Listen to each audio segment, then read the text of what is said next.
बाबा हा आजच्या मॅचला असं परफॉर्म नाही आज 34 बॉल मध्ये फक्त 5च रन. बर मग सर काय झालं तुला? काही नाही. सर इनफॅक्ट मला म्हणत होते, अपोजिशनचे सर तुला विचारत होते कोण मुलगा आहे काय वगैरे, चांगला खेळतो. उलट ते बाकीचे प्लेयर्सनी तर चांगले रन्स केले, पण मी तर फक्त 5 रन केले आणि ते पण 35 बॉल्स मध्ये. कसं आहे माहितीये का रुद्रांश, तुमच्या एज ग्रुप, आता तू पहिली गोष्ट तर आहे 12 वर्षाचा, तू मॅच खेळत होता अंडर 16, ठीक आहे. आणि मग अशा ठिकाणी जर तुम्ही खेळताय आणि त्यात जर का समजा कोणी आडवं तिडवं मारून रन्स केले, तर त्या रन्सला फार मॅटर करत नाही किंवा त्या रन्सला फार व्हॅल्यू नसते, लक्षात घे. मग त्या केसमध्ये तू काय केलं, तू ओपनिंगला गेला होता, तू 30-35 बॉल डिफेंड केलेस चांगले, एक बाउंड्री मारली, एक सिंगल काढली, तुला बॉल लागले सुद्धा, लागल्यावर पण तू चांगले डिफेंड करत होता, मारायचा प्रयत्न करत होता, पण गॅप मिळत नव्हते. पण या सगळ्यामध्ये तुझं टेक्निक चांगलं दिसून येत होतं की तू चांगल्या टेक्निकनं खेळतोयस गोष्टी.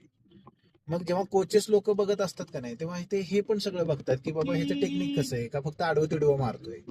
तर तू आडवं तिडवं मारून 50 जरी केले तरी फार कोच काय तुला कोणी विचारणार नाही, लक्षात घे.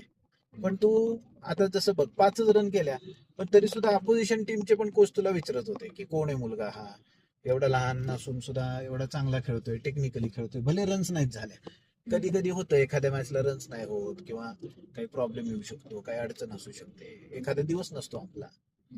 पण आपली जी तयारी आहे, आपण किती मेहनत केली आहे त्या मॅचच्या आधी, ती सगळी मेहनत त्या मॅच मध्ये रिफ्लेक्ट होतीये का, हे महत्वाचं आहे. आणि तुझ्या टेक्निक मधनं ती रिफ्लेक्ट होत होती आज, म्हणून सरांनी तुला विचारलं, लक्षात घे.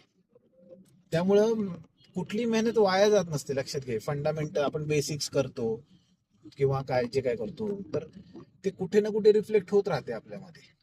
पण बाबा सरांकडे पण चांगले टेक्निकवाले आहेत की जे 50 वगैरे मारत असतात. हा मग आहेतच ना, मग त्यांना पण सगळे विचारतातच ना.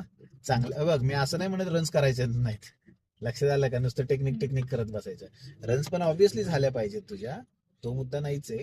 पण सांगायचा मुद्दा काय की आपण चांगल्या पद्धतीनं खेळलं ना, तर रन्स पण होतात आपोआप, लोकही विचारतात आपोआप, कोचेस सुद्धा लक्ष देतात, ठीक आहे. त्यामुळे आपली मेहनत सोडायची नाही, मेहनत आपोआप रिफ्लेक्ट होते आपल्या गेम मध्ये. स्कोरिंगचा मुद्दा कसा आहे, कधी स्कोर होईल कधी स्कोर नाही होणार, एखाद्या मॅचला रन्स होतील, एखाद्या मॅचला रन्स होणार नाही.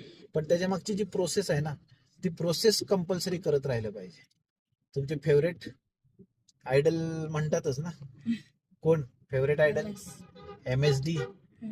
I don't believe on result, I believe on process. तो मुद्दा आहे इथे, लक्षात घे.